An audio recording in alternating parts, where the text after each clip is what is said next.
What will you do if jihad comes to you? I just wonder if you've thought this through. It's no use to be scared, it's best to be prepared, and that means in thought as well as acts. So David Wood's here to give you the facts. Ladies and gentlemen, welcome to This Week in Jihad. I gotta tell you something. It is now 5 p.m. Pacific time, United States time, 8 p.m. Eastern, and at 4:48 or 7:48, I realized, oh, I don't have a poem for tonight's episode. That's why this one was so, let's say, more third rate than the others. But what happened was, I got to tell you, the angel Gabriel. It's still better than the Quran though. So just so you know. Well, Go. that's what. Yeah, that's actually what I'm. The angel Gabriel appeared to me. I began to tremble. I began to break out into a cold sweat, even though it's an extraordinarily hot day, and I went into a kind of trance. And when I came to, it turned out I had an extra wife and this poem. And now your lives and property belong to me.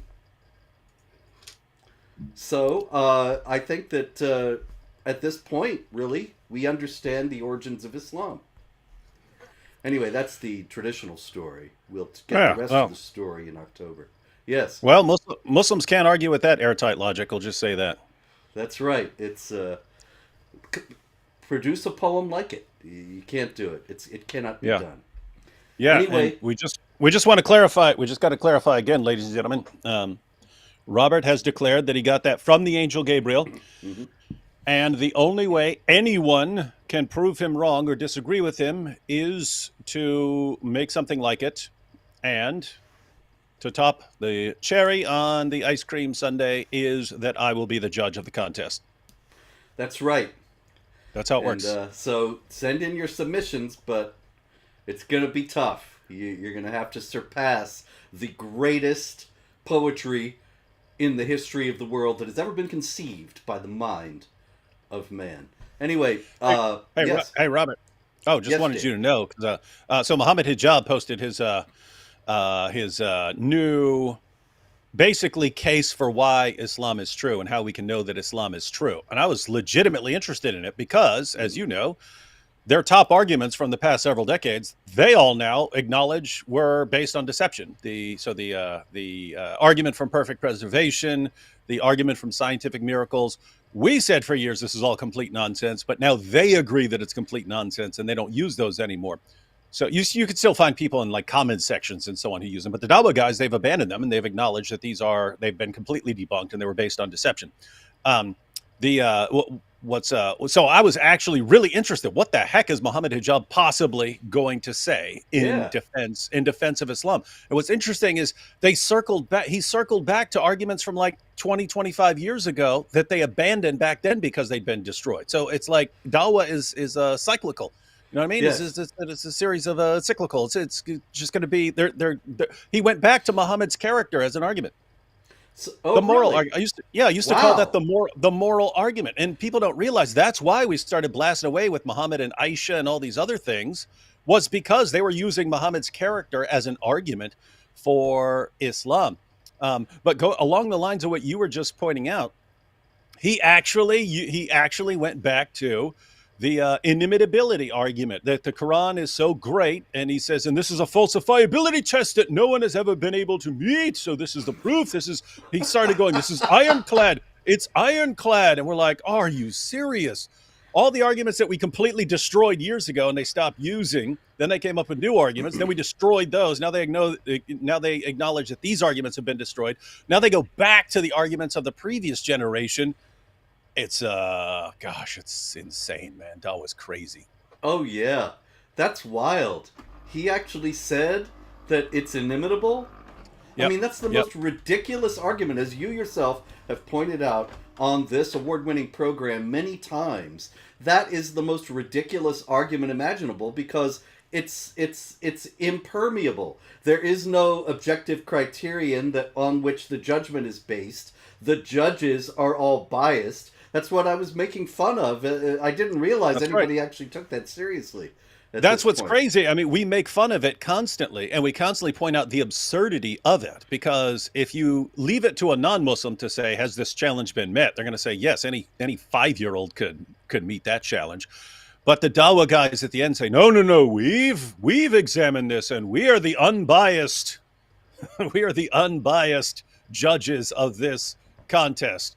The guys who do nothing but lie in defense of our religion, we're the guys who are going to be the unbiased judges of this contest." And it's like, it's just so ridiculously insane. But he was pointing that out. And how could, if Muhammad weren't a prophet, how could he be putting forward this challenge that allows him to be refuted? But it never has, because of the power of the Quran. It's like, oh my goodness. But they are making it fun. Yeah, I if they're just recycling to old arguments, I think it's funny because it's way easier to expose their arguments now than it was, in 2000 or something like that. Hmm. Yeah, Way although, easier. I kind of miss. Do you remember suralikeit.com? Hmm. And they had all these surahs. Yep. Some of them were very impressive in terms of the Quranic language, Quranic cadences, Quranic rhythm. And unfortunately, it's gone. I hope somebody perhaps can revive that. We Well, can it have. probably let it down because no one's stupid enough to use this argument anymore. We could just Yeah, let our site die. Nope. You underestimate the stupidity, the resilient stupidity of Dawa. incredible. All right, so you might be wondering, this week in Jihad fans, why there was no this week last week. That was because I was a week ago tonight at UCLA, the University of California, Los Angeles. Ian H. was there. He says, I was at UCLA last Wednesday waiting for your lecture to begin.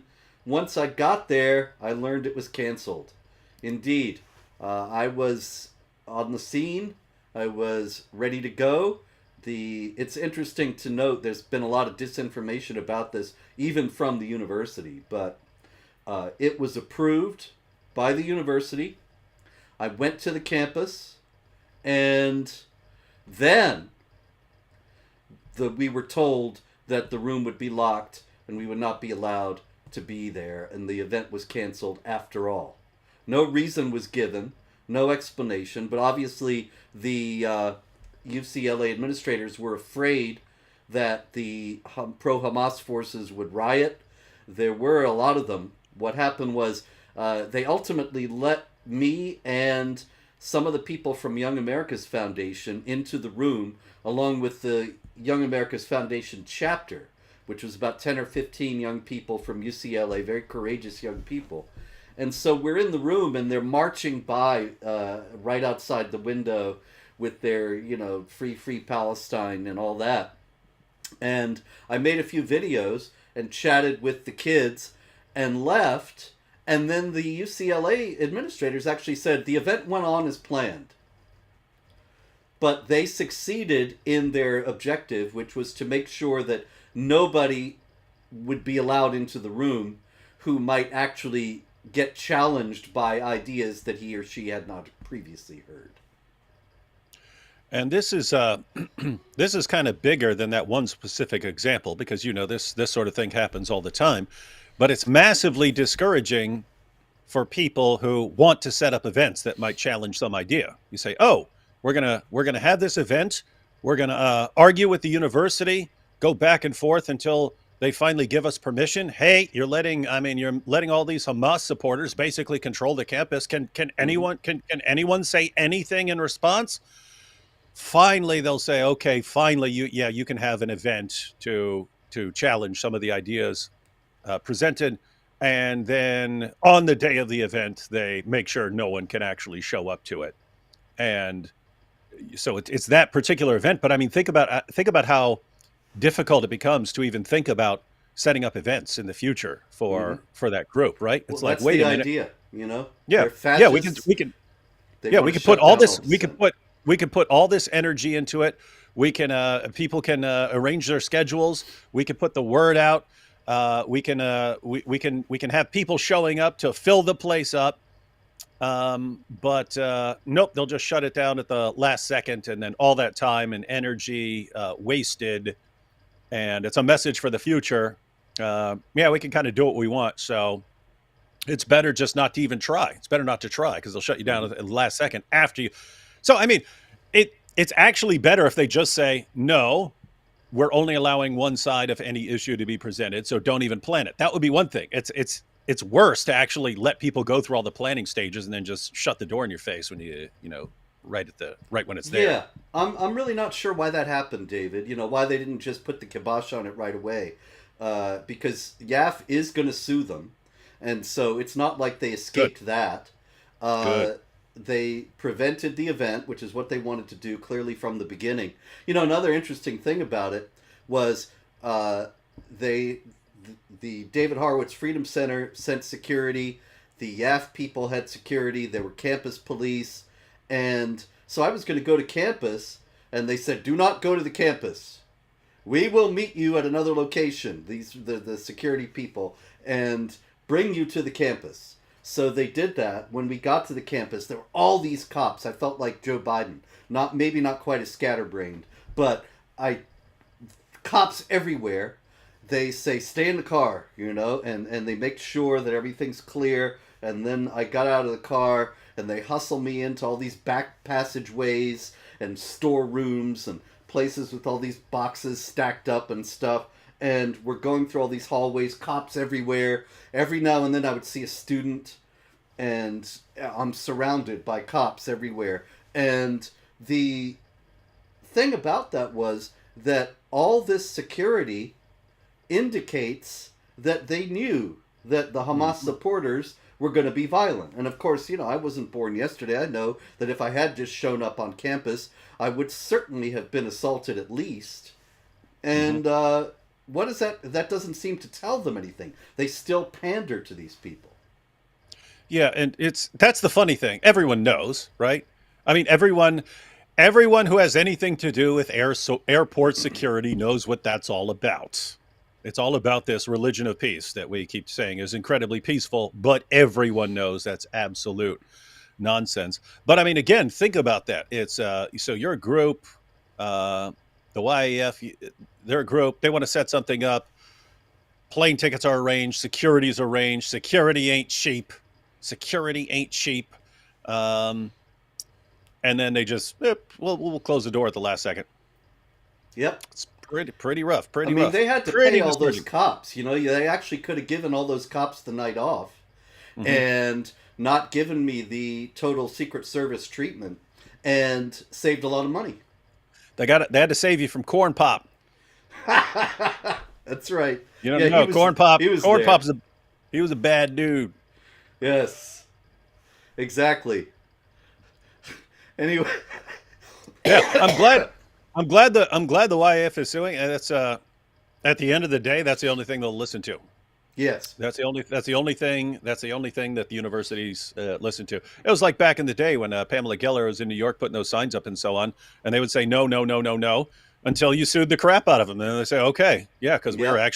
we are actually breaking our own rules and showing bias to one group over another. So, yep, And you know, David, they actually changed the rules. In New York and in other cities, when we were running our ads about calling attention to jihad and countering CARES ads, you remember Council on American Islamic Relations had those ads, we've made fun of them yeah, before. This is my jihad, getting to yeah, the gym on time, stuff yeah. like that. So we actually had quotes like, you know, jihad means the smashing of skulls and the spilling of blood that actual Mm-hmm. jihadis said. And Mm-hmm. we put those up. And they changed the rules. No more Mm-hmm. political ads. Yeah. And that's actually still the rule in most cities because of our ads. So they just so they can avoid having anything critical of jihad violence. Mm-hmm. Yeah, and that happened in multiple places. But yeah, so it was interesting for a while the old rule was still in place, and once the lawsuits started coming, all of a sudden, for a brief time, there were both sides of the issue. There were both sides Yes. of the issue because they'd been having the signs showing, look, this is what Palestine was before the Jews came, and there's these maps, and it's like anyone who knows the story, there was no Palestine. What are you talking about? That was the Ottoman Empire, and then it became the British Mandate of Palestine. What are you talking about? There was no country called Palestine, you liars, right?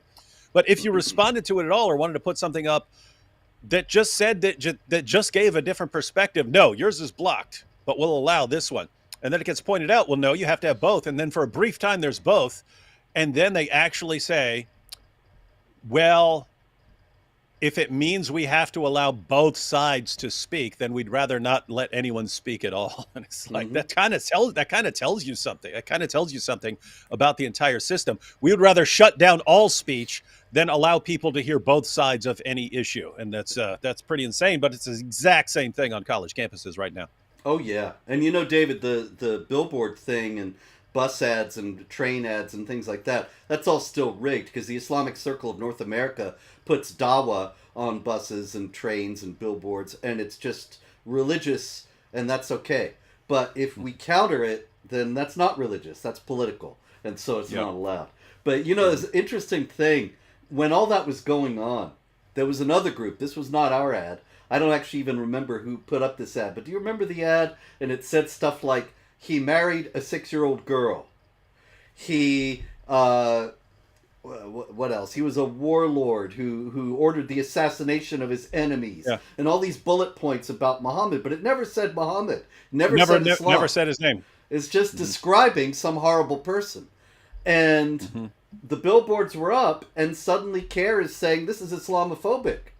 And of course, the obvious answer Yeah. was, what are you talking about? Why are you assuming this is about Yeah. Muhammad? Yeah, What do you you... guys are the Islamophobes. Yes. We say, look at this horrible, evil person. You go, oh, they're talking about Muhammad. So you guys know too. You know what? All that reminds me of, Robert. All of that reminds me of when people started posting just randomly, without any commentary or anything. They would just post somewhere, like on Twitter and stuff, or they'd write it somewhere, leave a sign up that says, "Muhammad was right about women." Oh, yeah. And it was so, I mean, that was the most brilliant troll ever, because it's all these people saying, no, Islam is great, and Muhammad was a champion of women's rights, and Muhammad is a great feminist, and he's so great, and Islam, women have it so great when they're Muslims and stuff. They say Islam is right about women. They go, ah, how dare you post something like that? What kind of evil person? Like, you all know, all you people who say religion of peace, great for this, it's great for that, it's been the golden age of Islam. You all know it's idiotic nonsense. And it's just, how do we get you to acknowledge that it's all idiotic nonsense? Oh, my goodness. Well, David, we could go on with this the whole show, but there is more jihad.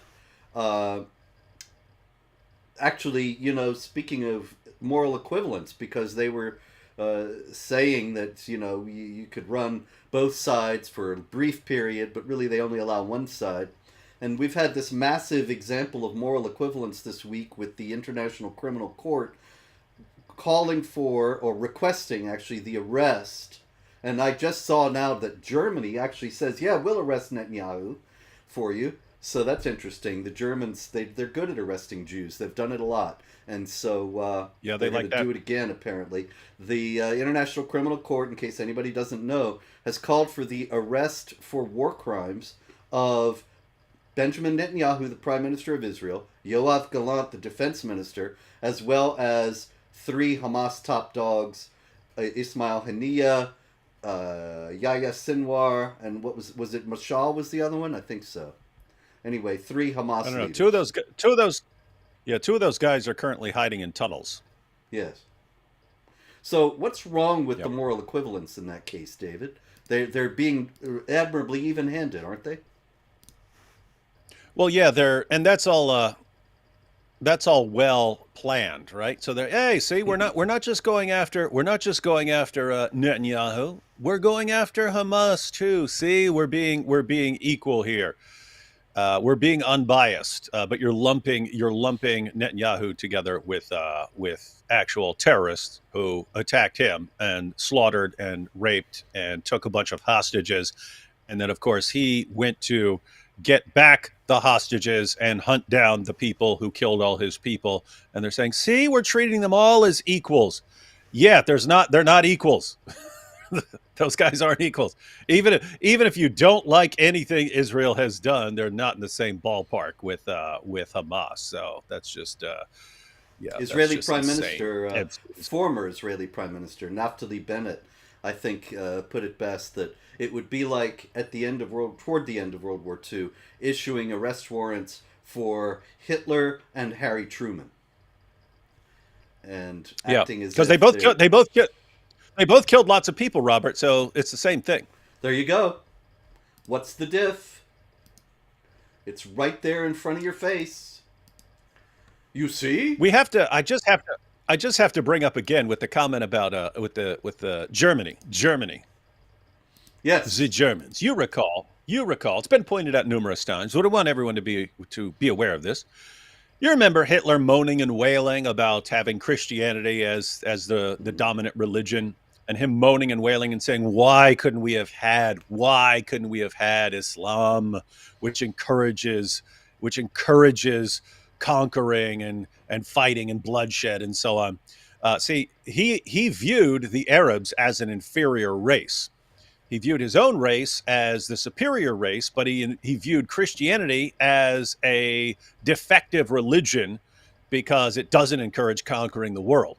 And he thought, hey, if we combine the master race, the smartest and best people, with an ideology like Islam that's hell-bent on conquering the world, we would actually conquer the world. It would be the perfect mixture.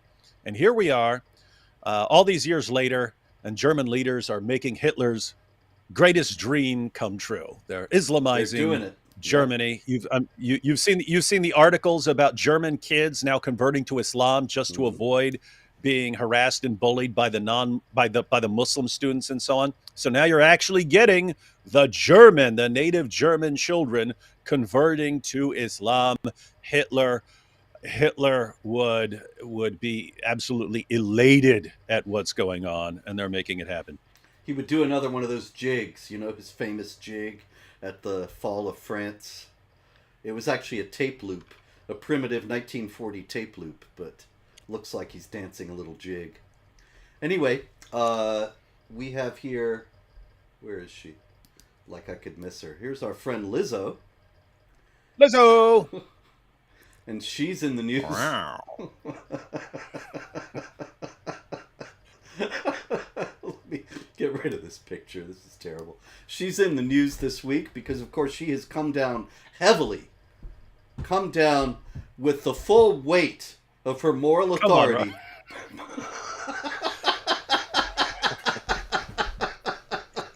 She has tipped the scales.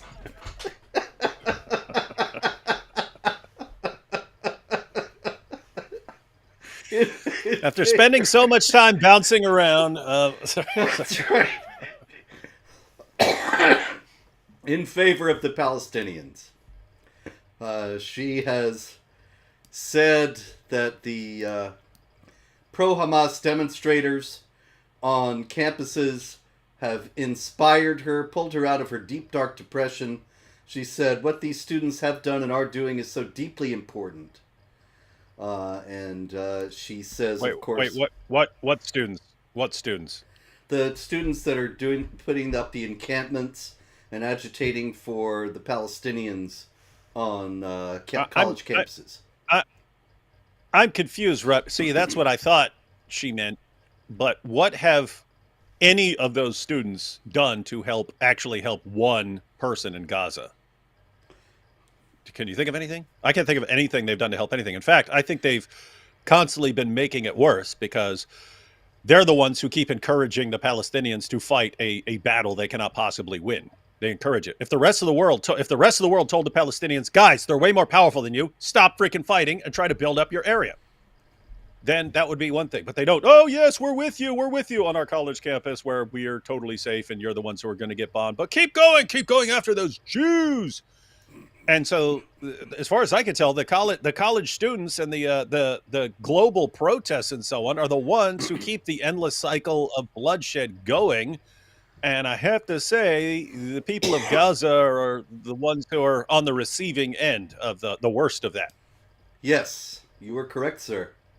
But you know, But what can you say about Lizzo? Hey, She doth bestride the I just narrow have to world say, like a colossus.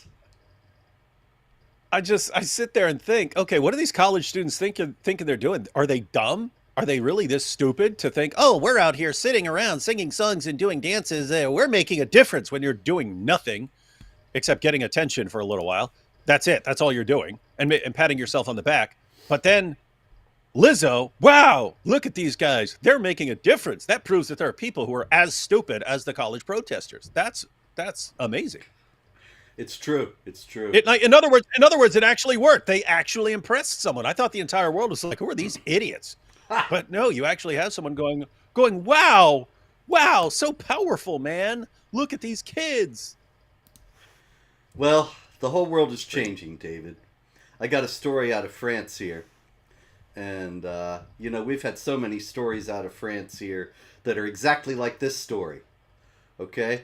I mean, exactly. All you have to do is change the date, change the last name of Muhammad, and change the time, and it's all the same. Because this was a man in the street, a Muslim, holding a knife. What was he screaming, David? I'll go with Allahu Akbar. Once again, yes. So you see, it's like hundreds of other stories, hundreds that we have covered here. It's the same old thing. They have a template. They must at the local mosque that night. Okay, you're the guy. You get picked. Maybe they have a roulette wheel like you do, or the short straw or something, and somebody gets picked to go out on the street with a knife and scream Allahu Akbar, get tasered by the cops. Anyway, the thing about it is, I thought was very interesting was that there was a French language story. Of course, these stories are not reported at all in the American press or the any kind of English press. And so Le Parisien had the French story. And it's got this very interesting statement from Stéphane Barnier, the mayor of Brou-sur-Chantereine, where it happened. Sorry, I ain't French. Anyway, the mayor says there was not too much panic That's good. because the police intervened quickly. But I thought, see, this That's is good. not we're getting to another stage of jihad here in France. That now it's taken for granted there are going to be guys out on the street screaming Allahu Akbar and waving around knives and threatening people. But if somebody after a while you get used to it, there wasn't a whole lot of panic, and so it's a victory. They're getting used to the new situation. Yeah, that's why sometimes I think people need more Islam rather than less, because when it's like the old. I don't think this actually works, but the old story of you toss the frog in some water and slowly turn up the heat, then you can slowly boil the frog. But if you turn the heat way up, then it jumps out. Yeah, But it's kind of like that.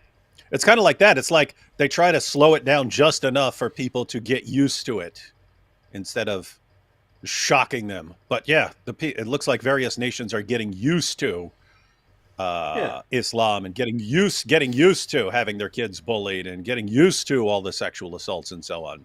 and that's It's what part of life now. that's the idea that it's easier for the political leaders to deal with people just getting used to it than them having to take hard action to stop it. Well, the terrible part is people can get used to it. People can get used to just terrible, terrible environments, and they can get used to a situation where they have to keep their mouths shut as Islam takes over and so on. They can get used to it.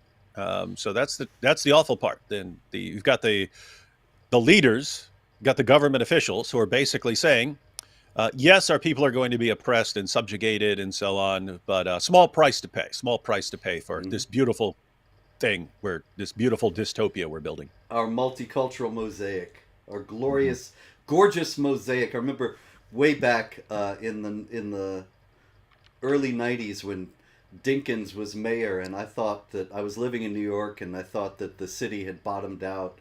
I didn't see what was coming, how it is now. But anyway, You and remember? he said the gorgeous mosaic, the glorious mosaic of the city, and I thought, yeah, it's Mhm. if they would take the garbage every few days, it would help. But anyway, Yeah, you remember? I think it was General Petraeus, and it was after one of those those attacks where the Afghan, the one of the some of the one of the Afghan soldiers who's supposedly helping the U.S. actually guns a bunch of them down Hmm. and so Hmm. on, and they can't figure out what to do. And like soldiers are coming out saying, we could tell there's a problem with this guy. We're not allowed to say anything because we get called bigots and so on, and we get in trouble if we say we do not trust this guy.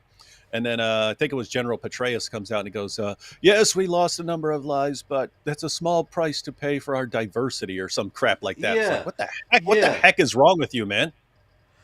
I'm not sure. I think it might have been another general, Might have but been, yeah, but it was. yeah, I remember It that. I remember that. It's just what's more important is our diversity and stuff. And it's like, that's what you say after a bunch of U.S. soldiers get killed by a guy they're not allowed nowadays. to criticize. Yeah. But not everybody is happy in France. Not everybody is not panicking. Some people are still very upset, but it's on the other side, David. See, here is a statue in a church of Mary, the mother of Jesus, with the baby Jesus. You can see the baby Jesus there. You can see that Mary seems to have lost her head. And if you see at the bottom of the photo, there's her head lying there at the base on the floor of the church.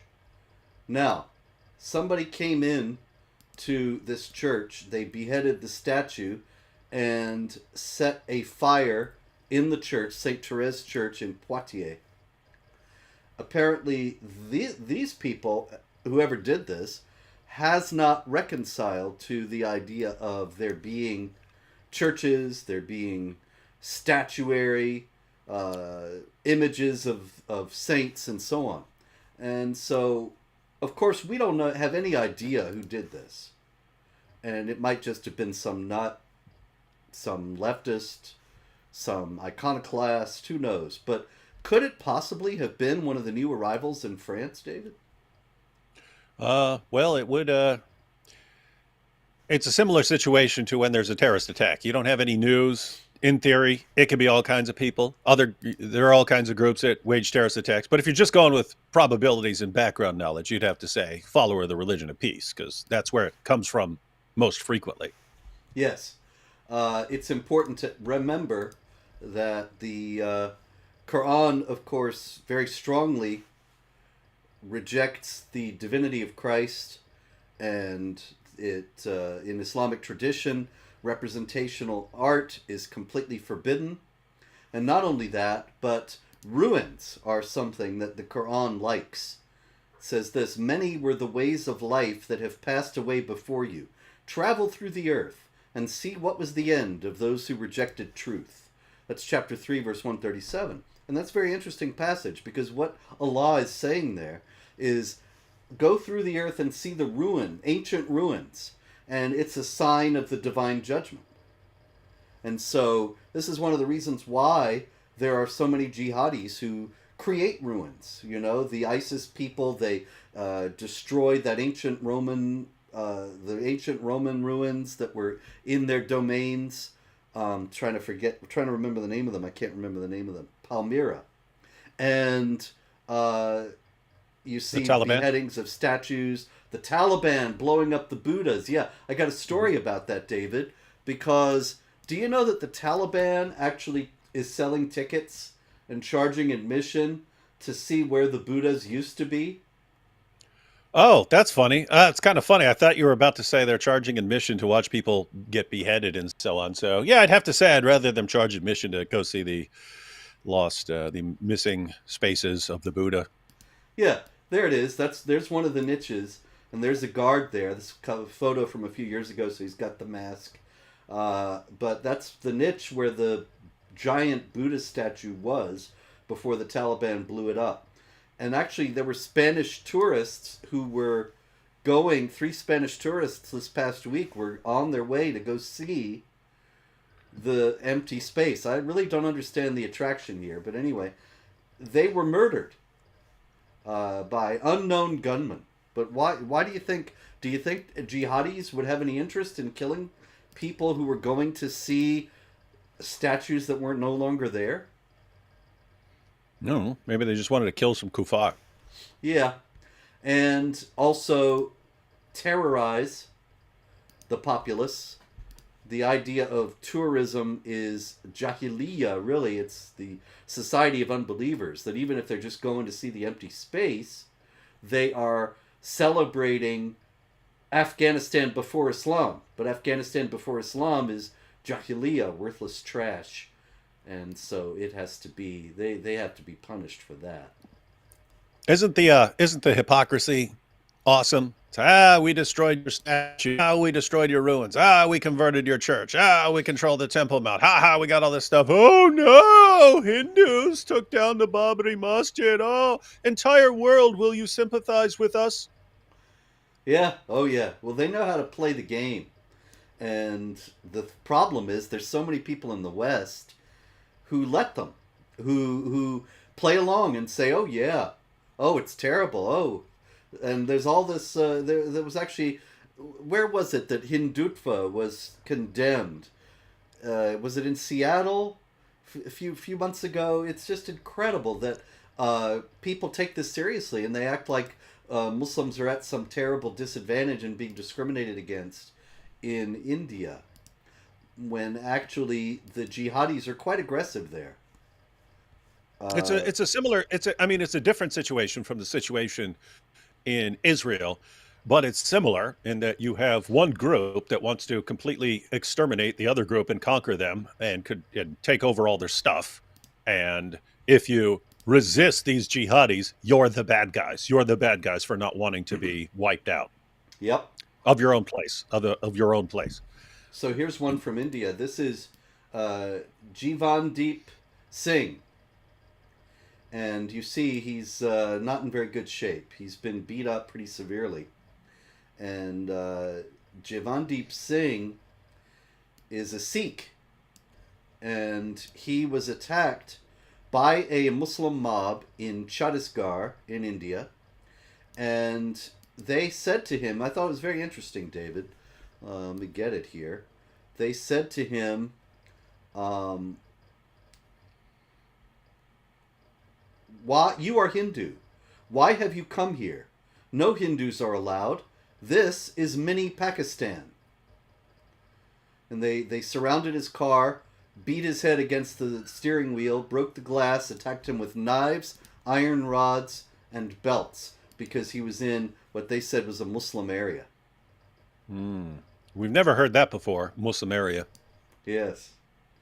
That is Never what heard it's that all one. about. You know, it's all about turf, isn't it? And the turf always has to grow of the House of Islam at the expense of the Dar al Harb, the House of War. So, it's the same in Israel, as you noted. It's the same in Europe today. And it's the same in India. Interesting story also out of India, David, from Gujarat. The Gujarat police they arrested a cleric, a Muslim cleric. They made the announcement, the National Investigation Agency. In the first week of May, we arrested a Malvi by the name of Suhail from the Surat district.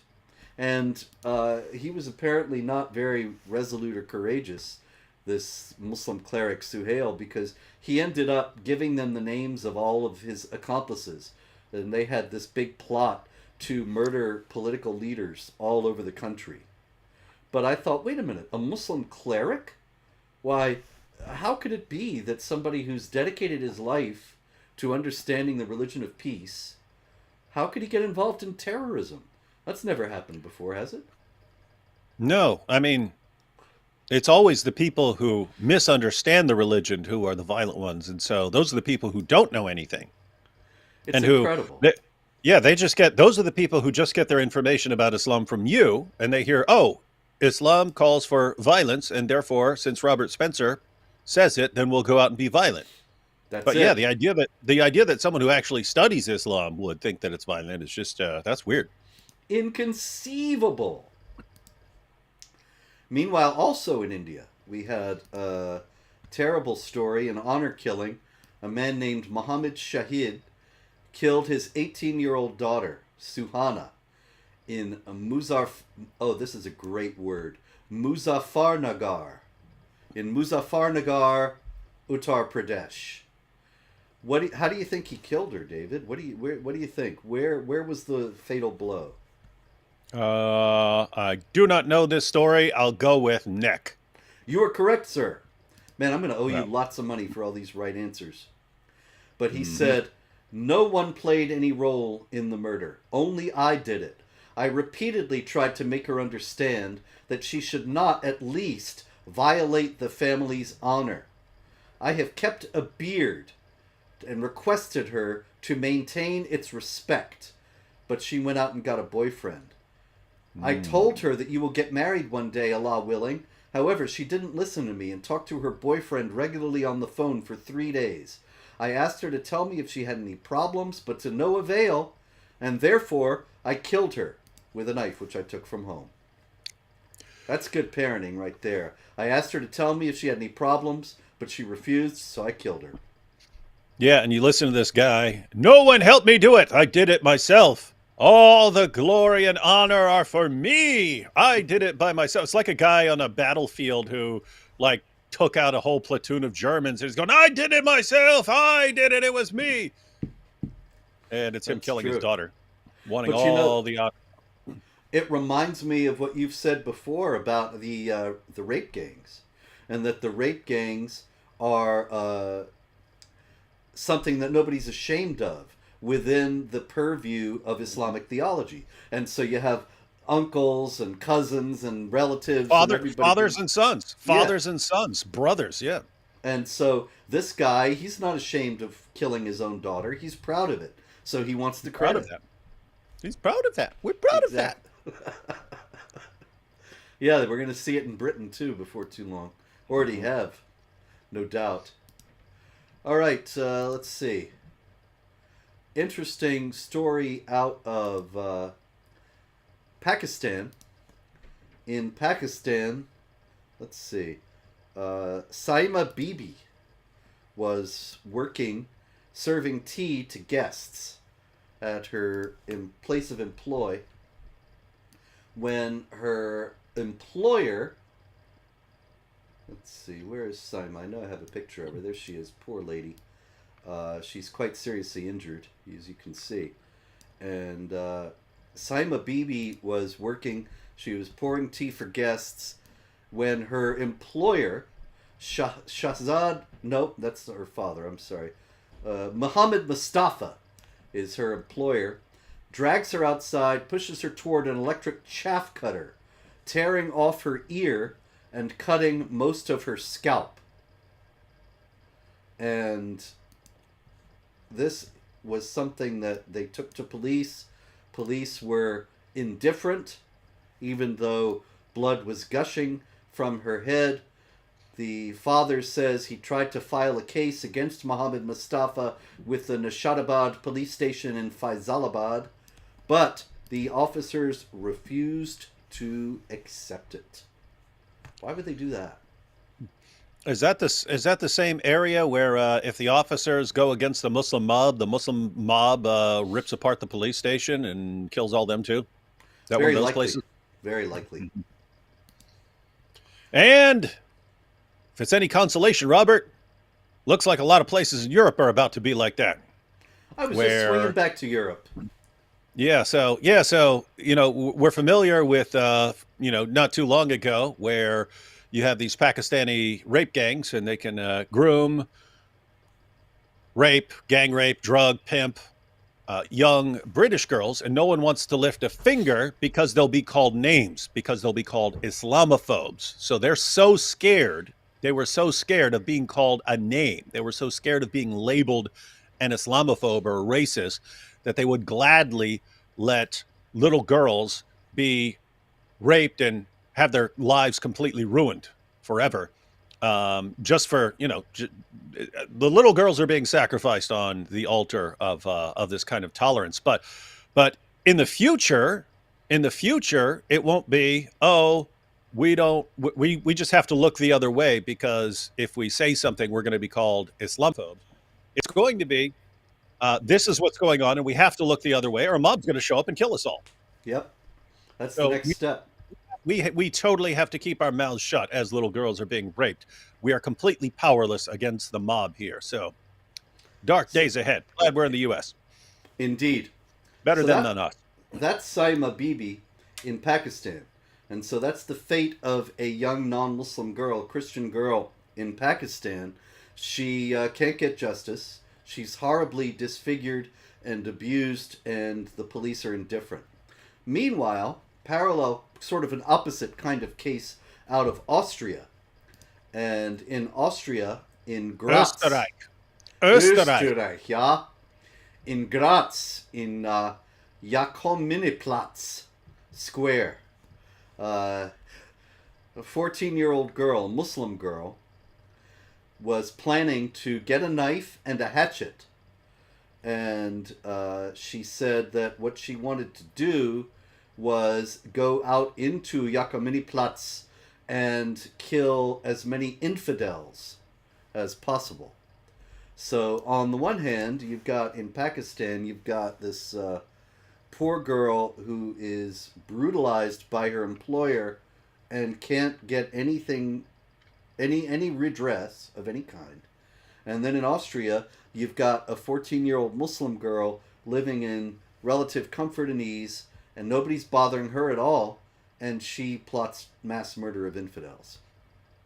Well, I mean, all this. I mean, everything's connected. You've got the Dawa guys going around encouraging young people to seek martyrdom and stuff, and it's global, but it's parallel to the situation with like Hamas and the Hamas leaders. The Hamas leaders are billionaires living in other countries while their children, while their kids drive Lamborghinis around and so on.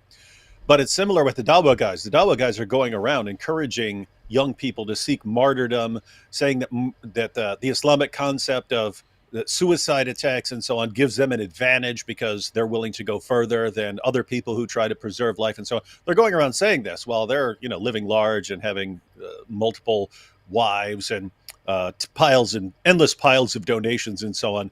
But it's the young people who are actually doing this stuff whose lives are being ruined. And Robert, I mean, you've seen, so that's a 14-year-old girl. We saw the 16-year-old in France, the multiple 16-year-olds and multiple teenagers in Australia. It was a 16-year-old who attacked Bishop Marmari, Emmanuel, and so on. And so the young people are sitting there watching the videos of the Dawa guys and going out and trying to kill people. And meanwhile, the Dawa guys are free to proclaim their message on YouTube. They're posting this stuff on YouTube. Yes. Wild stuff. Wild days. And I got the restrictions and being demonetized and all that, and they don't have any of that. Nope, none of that. Nope. All right, did you hear about this one? Quantico Marine Base in Virginia? Nope. Quantico Marine Base in Virginia. This guy from Jordan drives up. He just recently crossed the border from Mexico, which of course anybody can just walk over now. And he is a Jordanian national on the terror watch list. He gets a delivery truck and he drives to Quantico Marine Base in Virginia. And at the gates of Quantico, he said, I'm here to deliver. Got Amazon deliveries. My truck, my company was subcontracted by Amazon to make deliveries at Quantico. And yet he cannot produce any of the ordinary permissions and credentials and so on that they usually produce when they're going on to these heavily secure areas.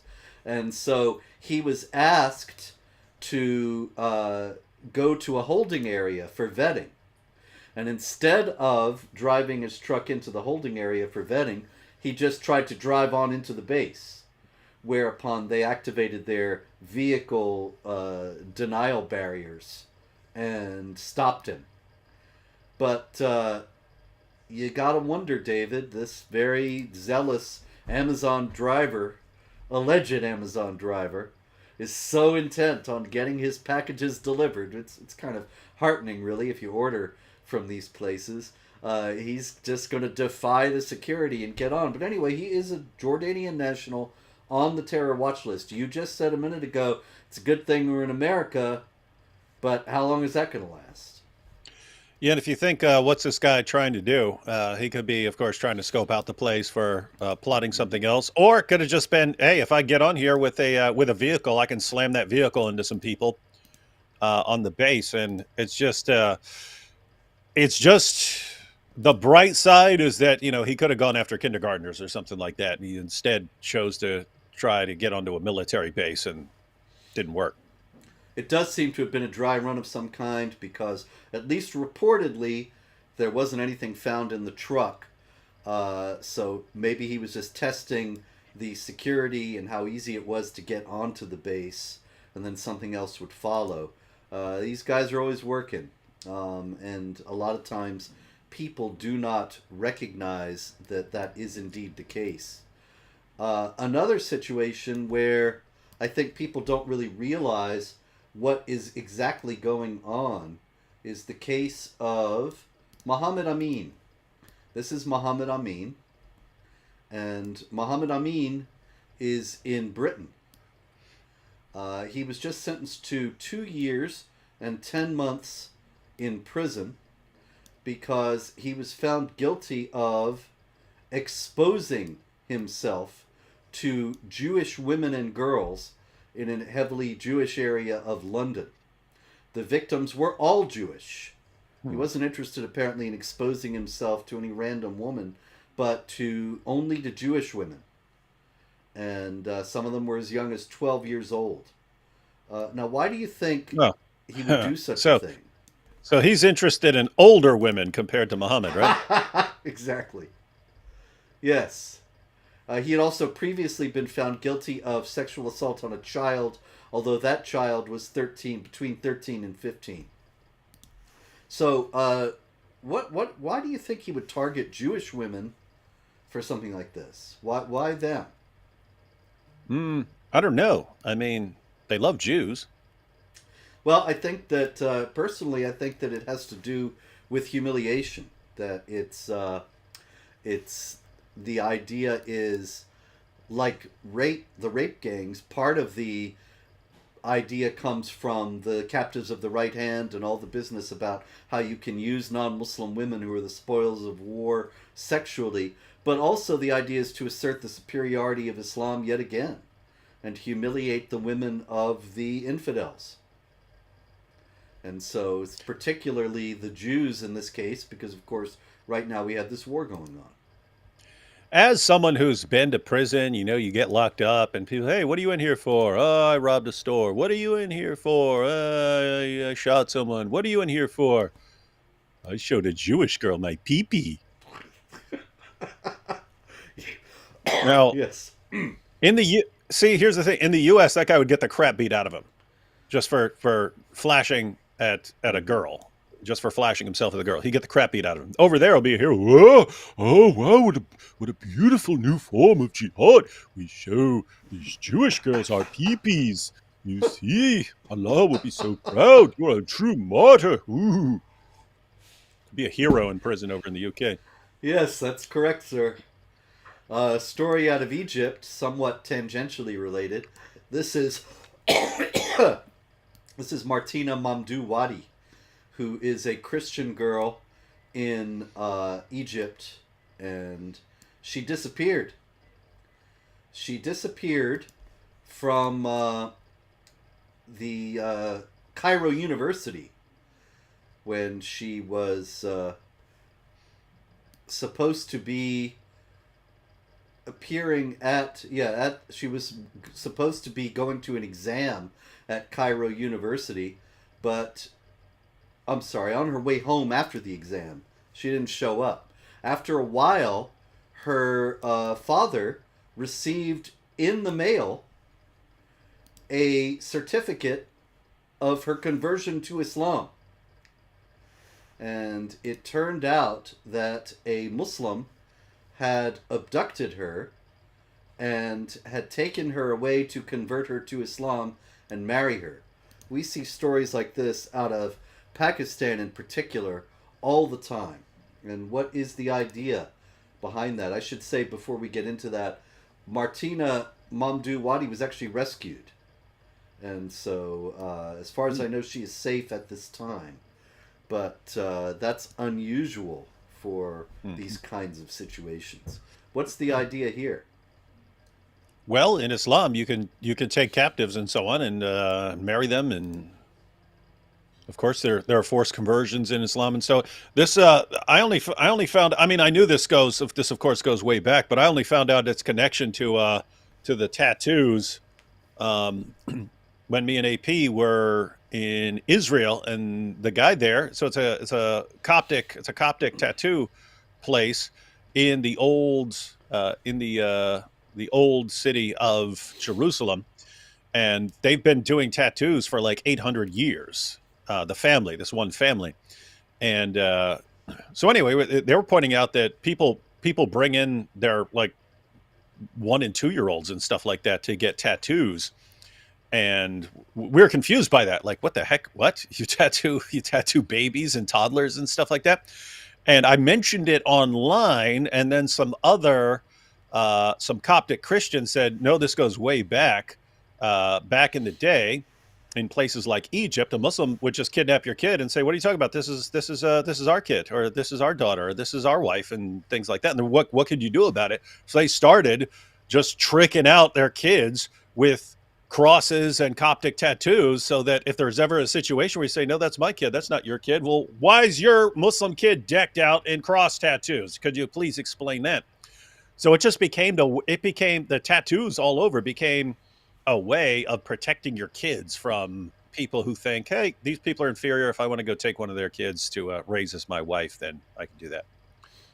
Also, I believe that for the most part, anyway, I could be wrong about this, but I think the Coptic tattoos at there may be more than one, but there's one in particular place on the hand because then they always know if it's been covered, if it's been powdered over or attempted to be removed in some way, they know right where to look to try to discern if there had been a tattoo there or if there was one concealed there. And it's all the same idea. I got one more story here we got to hit before time is up. This is out of Domino's Pizza in Malaysia. And I didn't even know there was Domino's Pizza in Malaysia. Is that the one where someone said something about stupid Islam and everyone freaked That's out or it. something? I got the I heard about receipt that. right I heard here. about that. He's got the Yeah, receipts. He brought the receipts, ladies and gentlemen. that's it. He makes an online order, and I don't know, maybe the guy was drunk or something, but apparently the call to prayer was going on while he's making the online order. And so he writes on his online order, at this noisy place with stupid moaning sound like have sex every day. Stupid Islam.